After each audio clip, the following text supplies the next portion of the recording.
काल परवा सुप्रियाताईंबद्दल बोलत असताना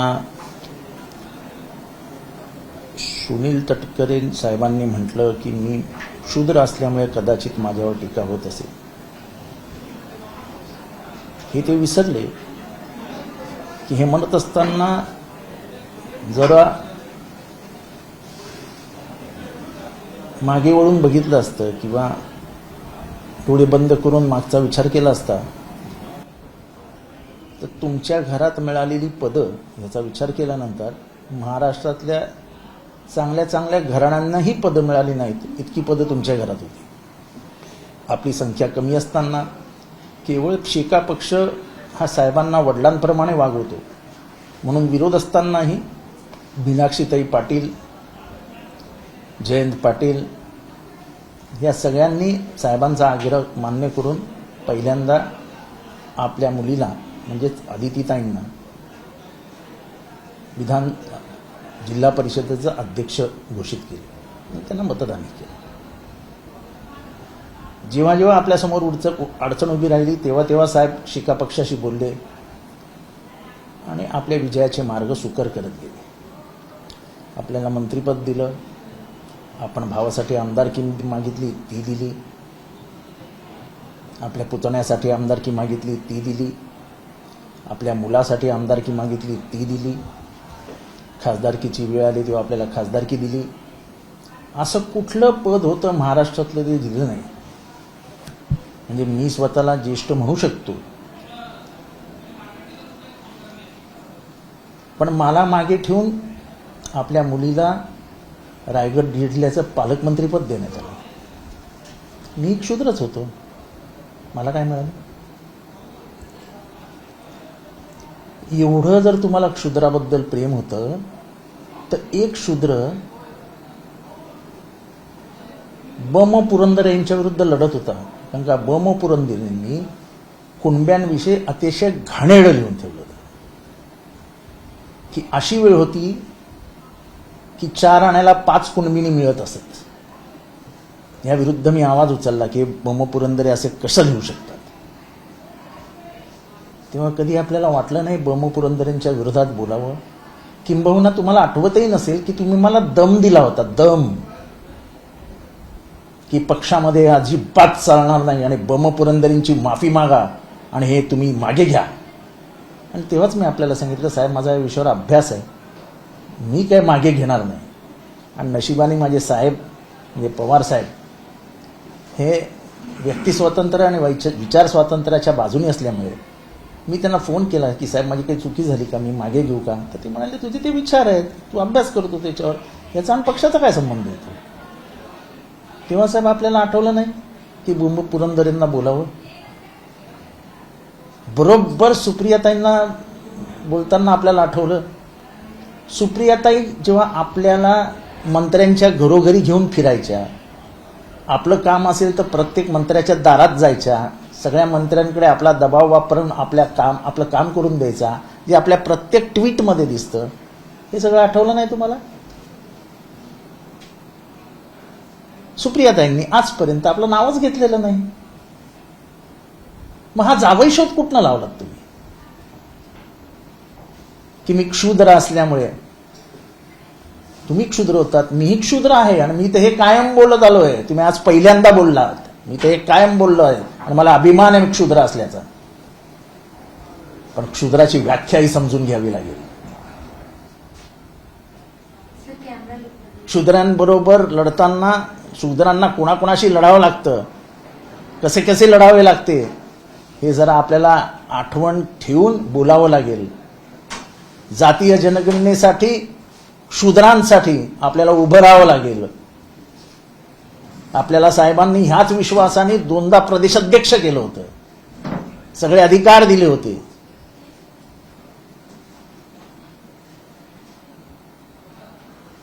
तेव्हा आरोप करताना किंवा एखाद्याला अडचणीत असताना आपण कधीही न वापरलेलं शस्त्र आपण वापरलं, पण ते शस्त्र वापरताना या शस्त्र आपल्या हातनं कसं बोथड झालंय याचा विचार आपण करायला पाहिजे होता. आता सुनील तटकरेंनी एक गौप्यस्फोट केलाय की 2009 2009ला आम्ही शिवसेनेबरोबर लोकसभा निवडणूक लढणार होतो, पण काही कारणामुळे ती निवडणूक लढवली नाही. असं आहे की आता कोणाला काय गोप्यस्फोट करायचे, ते बीजेपी बरोबर जाणार होते, आम्ही आशा बरोबर जाणार होतो, आम्ही तशा बरोबर जाणार होतो, याची उत्तरं देण्यात काही अर्थ नाही. कोणी काही बोलेल, झालं का? मी सांगतो, मला हे साहेबांनी स्वतः सांगितलेलं की तटकरे आणि अजून एक व्यक्ती आहे, ज्याचं मी नाव घेऊ इच्छित नाही, मला ते सकाळी सकाळी येतात, चला बीजेपीत जाऊया साहेब, चला ना बीजेपीत जाऊया साहेब, चला ना बीजेपीत जाऊया. म्हणाले हे तुमचे दोन विरोधी पक्षातले नेते काय लढणार रे म्हणाले तुमच्याबरोबर, यांच्या तलवारीचे मॅन करून बसले. ते साहेबांचे शब्द आहेत. मी जी अलिबागच्या मीटिंग बद्दल बोललो होतो, ते अलिबागच्या मीटिंगचं आयोजन कोणी केलं होतं? काही निवडक प्रतिनिधींबरोबर बसून आपण बीजेपीत जाण्याचा निर्णय कोण घेणार होतं? उगाच साहेबांचं म्हणजे असं बाहेर न येऊन साहेबांना काहीतरी अडचणीत आणायचे, शिवसेनेबरोबर जाणार होते, ह्याच्याबरोबर जाणार होते, त्याच्याबरोबर जाणार होते. अहो, निर्णय करा म्हणजे तुम्ही जे गेलेले 8 जण आहेत ना, तुम्हीच निर्णय करत होतात. साहेबांना घेरलेलंच तुम्ही होतं. किचन कॅबिनेट झालं होतं साहेबांचं. साहेबांना ह्या कोठडीतनं फुटताच येत नव्हतं. ही कोठडी म्हणेल तेच पूर्व दिशा, असंच साहेब करायचे. आमचा तर साहेबांना पण आम्ही दोष देत असतो की साहेब कधी ह्यांच्या अशा मगरमिठीतनं बाहेरच येऊ शकले नाहीत. कधी कधी साहेबांनी डिसिजन्स घेतले, जसं पुरंदरेच्या वेळेस त्यांनी मला सांगितलं, कोणाचंही ऐकू नकोस, तुला जे मांडायचं ते मांड, मी तुझ्या बाजूनी आहे. आणि मला सुनील तटकरेंनी दम दिला होता पक्षातनं काढून टाकीन म्हणून. आणि मला वाटतं मी पुरंदरेंच्या बाबतीत आधी अजिबात चुकलेलो नाही. ते उच्चवर्णीय ब्राह्मण्यवादी पुस्तक होतं त्यांचं, जे काही इतिहास लिहिलेला होता तो वर्ण व्यवस्थेच्या बाजूनी होता, तो शूद्रांच्या विरोधात होता, मराठ्यांच्या विरोधात होता. आणि म्हणून मी त्याच्यामध्ये पडलो आणि तो चुकीचा इतिहास लोकांपर्यंत जाऊ नये याच्यासाठी प्रयत्न केले. म्हणजे एका अर्थाने जेम्स लेननी जे लिहिलेलं होतं त्याला तुम्ही समर्थन देत होते. ज्या अर्थी तुम्ही पुरंदरेची बाजू घेता त्या अर्थी तुम्ही जेम्स लेनच्या पुस्तकाला समर्थन करता. एक दुसरा सुद्धा मुद्दा पुढे आलेला आहे की सत्ताधाऱ्यांमध्येच कुठेतरी ओबीसी आरक्षण आणि मराठा आरक्षणावरून नाही, आता सत्ताधाऱ्यांनी मुद्दामून वादविवाद करायची, नुरा कुस्ती खेळायची, हे आता जुनं झालं हो. हे जुनं झालं. हे स्पष्ट आहे की हे सरकार आरक्षण देऊ शकत नाही कायद्यानुसार, कॉन्स्टिट्युशनल प्रोव्हिजन्सनुसार. मग एकाने एका बाजूनी बोलायचं, दुसऱ्याने दुसऱ्या बाजूनी बोलायचं, मग त्यांना येडे बनवायचे, मग त्यांना सांगायचं आम्ही तुम्हाला GR देतो. तुमचा GR कामाचं काय? जोपर्यंत लोकसभेमध्ये हे बिल पारित होत नाही, आणि हे काय एका राज्याला लागू होत नाही ना, हे पूर्ण राष्ट्राला लागू होईल. जाट, गुजर ही 2 आंदोलनं मोठी झाली ना मागच्या 10 वर्षामध्ये. ते बिचारे गरीब मराठ्यांना तुम्ही घेता, कुरवाळता, 40 दिवसात देऊ, 30 दिवसात देऊ, इथे गुळ लावता. भुजबळ साहेब जे म्हणतायत या पद्धतीनं की ओबीसीवरती अन्याय होईल, मराठा समाजाला अशा पद्धतीनं प्रमाणपत्र दिलं. असं आहे की असं प्रमाणपत्र देता येतं की नाही सरकारने ठरवावं ना. सरकारला हे सगळी मस्ती वाटते. ही सरकारला ही सगळी मस्ती वाटते. तुम्ही जे काय करताय ना कुरघोडीचं राजकारण एकमेकांवरती, त्याच्यातनं महाराष्ट्र पेटवाल. जे कायद्याच्या मार्गाने जायचे ते कायद्याच्याच मार्गाने जा. अजूनही सांगतो, 288 आमदारांना घेऊन मोदींकडे जा. मोदी साहेबांना सांगा ही आमचा प्रश्न आहे. हे गरीब मराठे आहेत, हे अल्पभूधारक मराठे आहेत, हे आता रोजंदारीवर काम करणारे मजूर आहेत, यांना आरक्षण द्यायला हवं, पटवून द्या आणि आरक्षण घेऊन या हक्काने. जर इकॉनॉमिक वीकर सेक्शनसाठी 5 मिनिटात ठराव पारित होऊ शकतो, तर मग जाटसाठी, मग गुजरसाठी, मराठ्यांसाठी का नाही पास होऊ शकत? आणि जातीय जनगणनेने बिहारमध्ये दाखवूनच दिलंय की जनगणनेचा परिणाम काय, जनगणनेमध्ये होतं काय. 85% मागासवर्गीय असलेल्या बिहारमध्ये 50% आरक्षण आहे. आणि तुम्ही आता ओबीसीचं आणि ओपनचं जर मार्कांचं काढलं तर एखादा टक्का फरक असतो, एखादा टक्का काही मार्कांचा फरक असतो. पण लँड होल्डिंग काढली तो ओबीसीची लँड होल्डिंग किती आहे? ओबीसी मध्ये बिलो पॉवर्टी लाईन किती आहेत? ओबीसी मध्ये शिक्षणाचं प्रमाण काय आहे? आणि म्हणूनच बाबासाहेबांनी सांगितलं होतं जेव्हा 340व्या कलमासाठी ते आग्रही होते की खऱ्या अर्थानं जर कोणाला गरज असेल आरक्षणाची तर त्या वंचित समाजाला, भटक्या आणि विमुक्त समाजाला, जो ओबीसी म्हणून गणला जातो आता, कारण का त्यांनी जगच बघितलेलं नाही, त्यांच्या दृष्टीने सूर्योदय झालेलाच नाही आहे, कारण का ते गावातच आलेले नव्हते, ते कुठेतरी दऱ्याखोऱ्यात राहायचे. हा इतिहास समजून घ्यावा लागेल. हा इतिहास पहिल्यांदा आपल्यासमोर महात्मा फुलेंनी आणला जेव्हा त्यांनी पहिल्यांदा आरक्षण मागितलं. आणि बाबासाहेबांचं एक स्पष्ट म्हणणं होतं की आरक्षण म्हणजे तुमच्या आर्थिक उन्नतीचं साधन नव्हे. ज्यांनी कधी समता बघितली नाही, ज्यांनी कधी समानता बघितली नाही, ज्यांनी कधी शोषण अनुभवलेलं नाही, ज्यांचं शोषण झालंय, जे दूर गावाबाहेर फेकले गेलेत. अहो तुम्ही आरक्षण म्हणता ना, गाव कुसाबाहेर गेलेल्या माणसाला जगताच येत नव्हतं, हे बाबासाहेबांचं म्हणणं होतं. गाव कुसाबाहेर कुठले कुठले समाज राहत होते आता मी सांगू इच्छित नाही आणि मला ते याच्यात जायचं नाही. त्यांना सगळ्यांना आणलं साहेबांनी माणसाच्या लाईनीमध्ये. ती माणसंच नव्हती, ती आपल्या त्यांना आपण जे वागवत होतो त्यांना गुराढोरापासून वागवत होतो. म्हणजे त्यांनी गावात यायचं नाही, त्यांची सावली पडली तर आंघोळ करायची, हे सगळं आपण करत होतो. आपण म्हणजे मी नाही, ह्या गावच्या परंपरा होत्या, त्यांना बाबासाहेबांनी आणलं. आणि ज्यांना वाटत असेल की आरक्षण हे फक्त भारतातच आहे, हे एक लक्षात ठेवा, जगाचं असं एकही राष्ट्र नाही की जिथे आरक्षण नाही. अमेरिकेसारख्या राष्ट्रामध्येही आरक्षण आहे, त्याला अफर्मेटिव्ह ऍक्शन म्हणतात. तेव्हा आपल्याला आरक्षणाचा मूळ अर्थच समजलेला नाही, जो बाबासाहेबांना अभिप्रेत होता. आमचं ते म्हणणंच आहे, मराठा समाजाला आरक्षण मिळालंच पाहिजे, कारण का काळाच्या ओघात तो मराठा हा आता पार असा कुकड्या झाला आहे. आर्थिकदृष्ट्या कमकुवत झालाय, जमीन कमी झाली आहे, उत्पन्न कमी झालंय, शिक्षण कमी झालंय. त्याच्यामुळे हे सगळं सोडवण्यासाठी हे लार्जर पर्स्पेक्टिव्ह पाहिजे. हे फक्त जाती जातीत भांडणं लावणं, दोन समाजामध्ये भांडणं लावणं हे योग्य नाही. ह्याच्याने महाराष्ट्र खतम. असं म्हणणं आहे की सध्या बॅकडोर एंट्री देऊन ओबीसीतून मराठा समाजाला आरक्षण दिले जाते जाण्याचे प्रकार सगळ्यात समोर येत आहेत. दिवसेंदिवस ज्या नोंदी आहेत त्या वाढताना पाहायला मिळतात. मग अचानक एक सर्टिफिकेट काढण्यासाठी 1 वर्ष लागतं, तर एका दिवसामध्ये सर्टिफिकेट मिळत आहेत कशी? आणि ज्या पद्धतीने ही संख्या वाढते सर्टिफिकेटची, त्यानुसार कुठेतरी बॅकडोर एंट्री करून ओबीसी घुसवण्याचा जो प्रयत्न होतो त्याला आमचा विरोध आहे. आणि असं आहे की जर खरंच कुणबी सर्टिफिकेट आहेत तर त्यांना मिळालंच पाहिजे ना, त्यांना मिळालंच पाहिजे, त्यांचा तो हक्क आहे.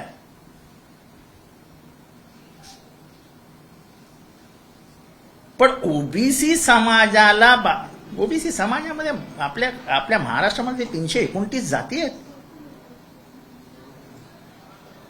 अशा जाती आहेत की आपल्याला माहित पण नाही.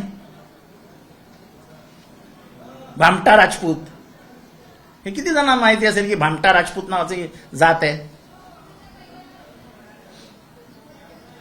तेव्हा जर असं काही होणार असेल आणि सरकारी यंत्रणा वापरून हे करणार असतील तर चुकीचं. जालन्यामध्ये अमानुष लाठीचार्ज झाला हे सरकारनं मान्य केलं होतं, माफी सुद्धा मागितलेली होती, तरी सुद्धा छगन भुजबळ यांनी आता दावा केलाय की आधी दगडफेक झाली म्हणून लाठीचार्ज झाला. आता त्या सरकारने ठरवावं. म्हणजे गृहमंत्री जर एक म्हणत असतील आणि त्यांच्या बाजूचे मंत्री जर दुसरं म्हणत असतील तर हे कॉन्ट्रॅक्टरी व्ह्यूज कॅबिनेटमधनं येत आहेत. कॅबिनेटमध्ये एकवाक्यता नाही, हेच त्याच्यावरनं सिद्ध होतं. भुजबळांची काही वक्तव्य पाहिली तर सरकारसोबत ते ज्या पद्धतीने मागच्या काही चर्चा झाल्या मराठा आंदोलन स्थगित करताना किंवा मराठा समाजाची समजूत काढताना, तर अगदी त्याची उलट विधानं ते करताना पाहायला मिळत आहे. न्यायाधीशांना जे पाठवण्याचा निर्णय जरांगे पाटलांशी संवाद साधताना पाठवण्याचा निर्णय घेण्यात आलेला होता, तर ती आयडिया फडणवीसांचीच होती. जर न्यायाधीशच चर्चेसाठी जात असतील तर न्याय कोण देणार असा प्रश्न सुद्धा त्यांनी उपस्थित केला. मला आश्चर्य या गोष्टीचं वाटतं की एक आंदोलनाला शांत करण्यासाठी 2 न्यायाधीश जातात. न्यायाधीश हा निष्पक्ष असा असावा, तो कोणाचाही बोलवता धनी नसावा, तो कोणाचाही निरोप्या नसावा, असं एक जागतिक मत आहे. ही इज अ इंडिपेंडंट, म्हणजे असं एक हे आहे की कोर्टरूममध्ये जाता जाता त्यांनी सकाळचा एकही पेपर वाचलेला नसावा जो त्याच्या मनावर, त्याच्या विचारांवर परिणाम करेल. त्यांनी टीव्ही बघू नये, त्याला जगातल्या कुठल्याही बातम्या कळता कामा नये, तरच तो इंडिपेंडेंटली विचार करू शकेल. असा एक जगातला नियम आहे. अर्थात तो पाळतात की नाही पाळत मला माहीत नाही. पण 2 न्यायाधीशांनी, निवृत्त न्यायाधीश होते वाटतं ते, त्यांनी जाणं हे मला वाटतं त्यांच्या धर्माला शोभणारं नाही. आणखी एक महत्वाचा मुद्दा त्यांनी उपस्थित केला. बहिणीच्या दौऱ्यावरती जेव्हा ते होते, काही ठिकाणची पाहणी केली, ज्या आमदारांची घरं जाळलेली होती, त्यावर त्यांनी भाष्य केले की ही सगळी घटना पाहता ओबीसी आणि तेलींना टार्गेट करण्याचा हा प्रयत्न आहे, जाणून बुजून हल्ला घडवण्यात आला. मात्र मराठा असलेल्या प्रकाश साळुंखेंचं सुद्धा घर जाळलेलं होतं. भुजबळ म्हणतात की फक्त ओबीसी आणि तेलींना टार्गेट करण्यात आलं. बीडचे जे काही झालेलं आहे ह्याच्या मागे फार वेगळी कारणं आहेत. ती वेगळी कारणं लवकरच समोर येतील. ह्याच्यात व्यक्तिद्वेष आहे, जातीद्वेष नाही आहे. ह्याच्यात व्यक्तिद्वेष आहेत. आणि ज्यांची घरं जाळली आहेत ते स्वतः येऊन सांगतील काय झालंय ते.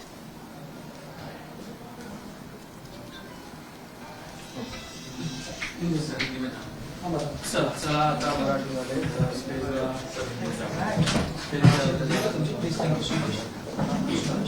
हिंदी वाले बोल रहे हैं जनता. अरे हिंदी वाले काय बोला, हिंदीमध्ये काय बोलायचं. शूद्रपूर्वी कोण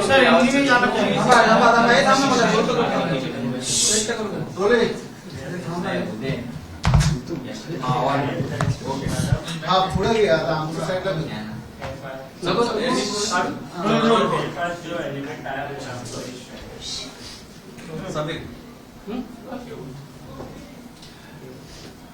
सत्ता में बैठे हुए अगर मंत्री कहते हैं कि कुणबी आरक्षण, मराठा कुणबी सर्टिफिकेट दिया जाए तो ये बैकडोर एंट्री है, और जो हमारा आरक्षण है उसमें कहीं ना कहीं हथियाने की कोशिश है. वो सीधे तौर पे एक और सरकार से भी दो हाथ करने की कोशिश करते हैं, दूसरे और मराठाओं से भी दो हाथ करने की पूरी ये नहीं, ऐसा है कि ये सरकार ही कॉन्ट्रडिक्टरी है. एक दूसरे को नीचा दिखाने के लिए ये सरकार में न जाने क्या क्या हो रहा है, और यही वजह है इनकी बातें करने में. कोई मतलब नहीं है. जो ओरिजिनल कुणबी है उनको सर्टिफिकेट मिलना चाहिए, और जो नहीं है उनको आप कैसे दे सकते हैं. आप लोगों ने लगाया है कि 1965 के पहले जो कुणबी, अगर आपको जाति का सर्टिफिकेट देना है तो 1965 के पहले के पुरावे लेके आओ. ऐसे आपने सभी जातियों को कहा है, तो आप कैसे दे पाएंगे. ये इमीडिएटली चैलेंज हो जाएगा. तो आप वो कर रहे हो जो फंसाने वाली बात है, और जो टिक ही नहीं पाएगी कोर्ट में. अगर मेरे बच्ची को सर्टिफिकेट नया लगता है और मेरे पास अगर सर्टिफिकेट नहीं है और मेरी बच्ची कहती है तो उसको कहा जाता है कि 1965 के पहले के पुरावे लेके आओ कि तुम इस जात से थी, तुम इस जात के हो, तब जाके कहीं सर्टिफिकेट मिलता है.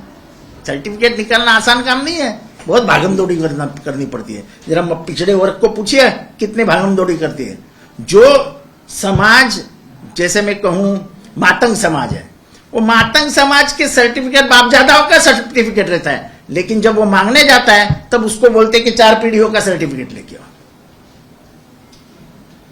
तो जब प्रशासकीय व्यवस्था अगर इतनी क्लिष्ट है तो क्या ये लोगों को कहीं ना कहीं गुमराह करने की, या लोगों को मैंने कहा था कि तुम्हारे जो तुम सर्टिफिकेट इश्यू करते हो, अगर मातंग का सर्टिफिकेट इश्यू करते हो तो वहां पे मातंग अधिकारी बिठाओ. मैं किसी जाति का नाम नहीं लेना चाहता हूं, पर जिस जाति को जात समझती ही नहीं है उसको बिठा करके क्या होता है, वो तो आग कातरी लगाते रहता है. ये कैसे कट जाएंगे, वही अच्छा है, उसके दिमाग में चलते रहता है। नहीं, अभी दूसरा ये भी देख रहे हैं कि ओबीसी ने अभी हर जगह पर सभाएं करने का प्लान कर रखा हुआ है। वो जानना कि अम्बर से करेंगे, उसके बाद पश्चिम महाराष्ट्र देखो ऐसा है कि तुम जो कर रहे हो वो दोनों समाज में झगड़ा लगाने की कोशिश है कि ताकि आने वाले चुनाव तक ये झगड़ा ऐसा ही अंगार पकड़ता रहे। साफ तौर पे कहूं तो दोनों को फंसाने का काम ये सरकार ने किया है और ये ज्यादा दिन नहीं चल सकता है। एक और जब ओबीसी समाज के नेता अगर ये कहते हैं भुजबल साहब से मिलके कि आप कैबिनेट में रह के संघर्ष कीजिए, हम बाहर संघर्ष करें, तो ये कौन सी देखो ऐसा है, भुजबल साहब ये ओबीसी के नेता है, मैं नहीं मानता कि वो ओबीसी के नेता नहीं है, वो ओबीसी के नेता है। गोपीनाथ मुंडे बीजेपी में थे तो भी मैं मानता हूं कि वो ओबीसी के नेता थे। इन लोगों ने लड़ाई लड़ी है। हमारे सबसे बड़े लीडर है ओबीसी के लालू प्रसाद यादव जी, ये इस बाजू में देखिए तो तेजस्वी यादव जी, मुलायम सिंह यादव जी, वो तो गए कैलाशवासी मुलायम सिंह यादव। तो एक बड़ा ऐसा है, ओबीसी कोई सीमित नहीं है ना, ओबीसी का बहुत बड़ा तबका पिछड़ा हुआ है और इसी कारण तो मंडल आयोग आया। इसी कारण तो बाबा साहब अंबेडकर ने कहा था कि जब तक मैं इन लोगों को रिजर्वेशन नहीं दे पाता तब तक मैंने न्याय किया पिछड़ों से, ऐसा नहीं कह सकता हूं। जब आप कह रहे हैं कि छगन भुजबल ओबीसी नेता है, वैसे फिलहाल जो स्टैंड ले रहे हैं कुणबी मराठा सर्टिफिकेट को विरोध दिखा रहे हैं और जो बातें वो कर रहे हैं, क्या उनकी बातें सही है? ऐसा है, बात में अंतर हो सकता है, लेकिन उनकी जो मानसिकता है कि ओबीसी को प्रोटेक्ट करना चाहिए, ओबीसी को आगे बढ़ाना चाहिए, उसके साथ होना। कुणबी मराठा सर्टिफिकेट की देखो ऐसा कुणबी सर्टिफिकेट डायरेक्टली कैसे दे सकते हैं आप? वडार समाज के आदमी, वो अगर कर्नाटक से आता है और उसकी 3 पीढ़ियां यहां रहती है तो भी आप बोलते हो उसको 1965 के पहले का सर्टिफिकेट लेके आओ। तो 1965 के पहले का सर्टिफिकेट ये कहां से लाएंगे? और अपने कानून बना के रखा है, ये तो 2 मिनट में हाईकोर्ट में उड़ जाएगा। ये तो सरकार क्या बोलते हैं ना, लिपापोती क्या बोलते हो उसको, वो कर रहे, बाकी कुछ नहीं, जख्म ये नहीं होगी। छगन भुजबल के स्टैंड में आपको कितनी राजनीति नजर आती है, कितनी? देखो मैं खुद राजनीति नहीं करता जाति पाति के मामले पे। मेरी बहुत स्पष्ट भूमिका रहती है, चाहे वो धर्म की राजनीति हो चाहे इसकी राजनीति हो। कितने लोगों ने बढ़कर और चढ़कर कहा कि पिछड़ों की जनगणना होनी चाहिए, कितने लोगों ने कहा? इस सरकार के कितने लोगों ने कहा कि जातीय गणना होनी चाहिए? कितने लोगों ने कहा? क्योंकि तुम्हारी मानसिकता नहीं है। कुछ दिनों पहले अजीत पवार ने कार्यक्रम में कहा था कि हमारी भी ये मांग है कि ओबीसी की वो लो ना, वो होनी चाहिए, हमारा स्टैंड है। वो लो ना भाई। पटोले साहब ने ये विधायक लाया था और एक मत से पारित हुआ है, तो महाराष्ट्र में शुरू करो, कौन रोका है आपको? और अजीत पवार जी को कौन ना बोल सकता है? किसी भी मंत्रिमंडल में हो, वो चाहे शरद पवार जी के साथ हो चाहे वो देवेंद्र फडणवीस जी के साथ हो, उनको ना बोलने की ताकत किसमें है? लेकिन हाँ भी कोई नहीं बोल रहा है, कभी बोले ही नहीं है खुल के। जाके कैबिनेट में आवाज उठाए उनके मंत्री, जातीय जनगणना करो, जिसको फडणवीस जी ने समर्थन दिया है।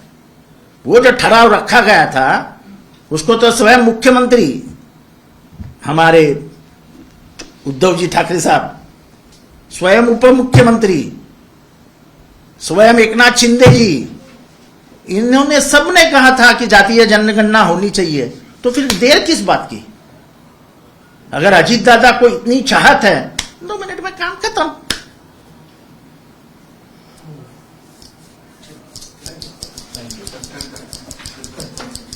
हो गया ना? एक सवाल मेरा था रह गया। मेरा सवाल ये है कि रिपब्लिकन पे बॉम्ब पड़ने वाला है। अच्छा बोलो, ये कोई लाइव नहीं लेगा। हाँ बोल ना। मेरा सवाल ये है कि आप ये कह रहे हैं कि छगन भुजबल की जो बातें हैं उसमें विरोधाभास है या सरकार की मैं ऐसा कभी भी नहीं बोला कि उनके बातों में विरोधाभास है। सरकार मेरे मुंह में बशब्द मत डालो। विरोधाभास सरकार की बातों में सरकार विरोधाभासी है। सरकार, मैं छगन भुजबल नहीं बोला। विरोधाभास है, तो ऐसे स्थिति में शरद पवार खुद जाते हैं, जरांगी पाटिल से मिलते हैं, वो जो है ऑल पार्टी मीटिंग में भी शामिल होते हैं, फिर ये कंसेंसस भी पास हो जाता है, रेजोल्यूशन भी पास हो जाता है कि आरक्षण तो मिलना चाहिए। राष्ट्रवादी कांग्रेस पार्टी किसी विकल्प के साथ सरकार के पास क्यों नहीं जाती कि आपको क्या मालूम सरकार को विकल्प दिया है या नहीं दिया है? तो आप कोई जनता में चर्चा करने की बात है क्या? वो 54% जो 50% का कैप है उसके अलावा आरक्षण कैसे दिया जाए? तो वही तो बात है कि आपकी सरकार यहाँ पर है, आपकी सरकार वहां पे है। आप लोकसभा में ठराव पारित कर दीजिए, जैसे आपने इकोनॉमिकली वीकर सेक्शन के लिए 10 मिनट में ठराव किया, वैसा सबके लिए कर दीजिए। लेकिन उसमें तो 50% का जो कैप है वो उसको नुकसान हो सकता है ऐसे स्थिति में। तो ऐसे स्थिति में होता है तो सरकार ने उसकी जिम्मेदारी लेनी चाहिए कि हम देके रहेंगे। अगर पिछड़ों का पॉपुलेशन ही 85% है तो फिर देने में क्या हर्ज है? फिर आरोप लगता है कि जातिगत राजनीति बीजेपी कर रही है, जातिवादी राजनीति कर रही है भारतीय जनता पार्टी। किसने आरोप किया? लगाएंगे आपके लोग? हम क्यों लगाएंगे? हमारी ही मांग है कि जातीय न्याय जनगणना होनी चाहिए। हमने कब कहा? सर सवाल सिर्फ इतना भी कि अगर खुद जजेस जाते हैं समिति की अगर बात करते हैं उनसे, उसको लेकर भी आक्षेप होना चाहिए, आपको लगता है इस बात? बिल्कुल आक्षेप होना चाहिए। कोई जज किसी पार्टी की बाजू ले ही नहीं सकता, कोई जज किसी पार्टी के से खड़ा ही नहीं हो सकता। वो जो उसकी गरिमा है, उस पद की जो गरिमा है, उसको मिट्टी में मिला रहे हैं। और जज इज अ जज।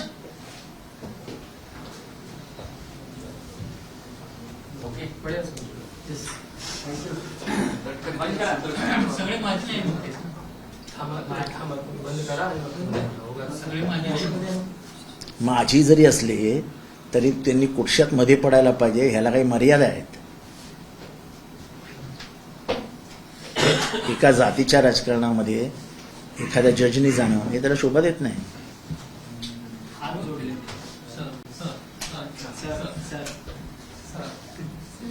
जरंगेतना सर कांदा वाटत होतो एसपी कडून चूक झालेली आहे, माझ्याकडून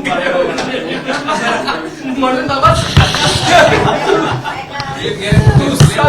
दुसरा भी ले लेगा तेरा पाव भी ले नाही, असं आहे की ज्यांना न्यायालय लॉर्ड म्हटलंय त्यांनी समोरच्याला सर म्हटलं, त्याच्यातच सगळं आलं.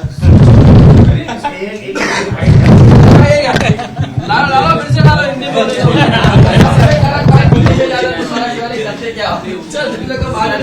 खबर मालूम नहीं मराठी वाला को क्या लेंगे परत घूम ठेवलं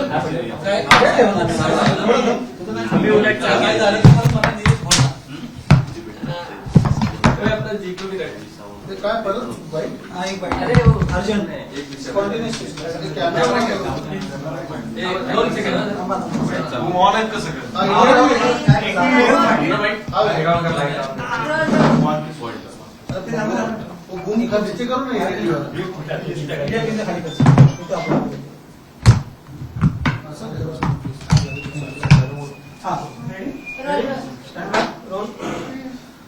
आरक्षण प्रश्नी सध्या या पद्धतीनं मार्ग काढण्यासाठी शिष्टमंडळ गेलं होतं माजी न्यायमूर्तींचं, आणि त्या शिष्टमंडळावरून धुळांना देखील प्रश्न उपस्थित केला जे सर करतायत अशा लोकांवर आम्ही कसा विश्वास ठेवायचा? एक ओबीसी प्रतिनिधी त्यात नाहीये आणि हे सर्व मंडळी जर या अरे सगळ्या मला माझा पहिल्यापासून आक्षेप आहे, न्यायमूर्ती हा पक्षाभिनिवेश बाजूला ठेवून सरळ मार्गाने बघणारा असावा.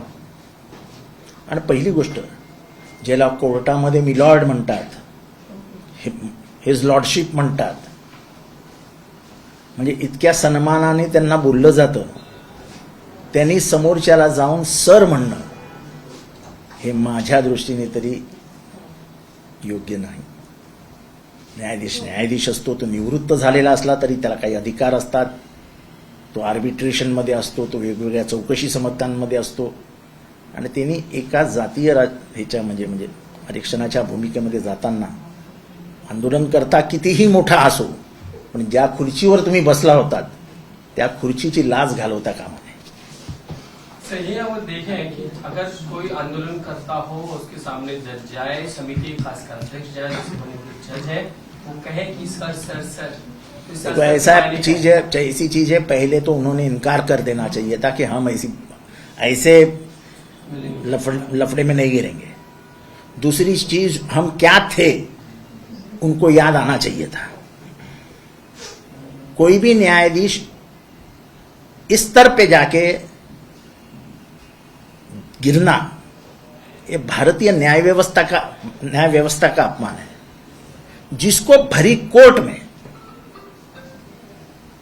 मिलॉर्ड कहा जाता है, मिलॉर्ड, हिज लॉर्डशिप कहा जाता है, उसको सबसे बड़ा सम्मान दिया जाता है. शब्दों में देखो तो हिज लॉर्डशिप, ये सबसे बड़ा सम्मान है, और वो सामने वाले को वो सम्मान भूल के सर कहता है, तो आप पूरे मिट्टी में ही मिला रहे हो इंडियन जुडिशियल सिस्टम. कहां हिज लॉर्डशिप? और वो लॉर्डशिप किसी को नीचे उतर के सर बोलता है. अरे हिज लॉर्डशिप को ऐसा अलिखित नियम है कि उसने वृत्तपत्र नहीं पढ़ना चाहिए, उसने टीवी नहीं देखना चाहिए, ताकि उसके मन पे कोई असर न हो, इसलिए उसने सभी चीजों से दूर रहना चाहिए. ऐसा एक अलिखित नियम है. तो मालूम नहीं अब ये जजेस पालते कि नहीं पालते, इसका मुझे अंदाजा नहीं है, लेकिन ये पूर्व परंपरा है जो हजारों साल पुरानी है. जज कोई आज नहीं बनाया है. जब से दुनिया अस्तित्व में आई है तब से जुडिशियल सिस्टम भी अस्तित्व में आया है. Partial justice is no justice. ABP Majha, उघडा डोळे बघा नीट.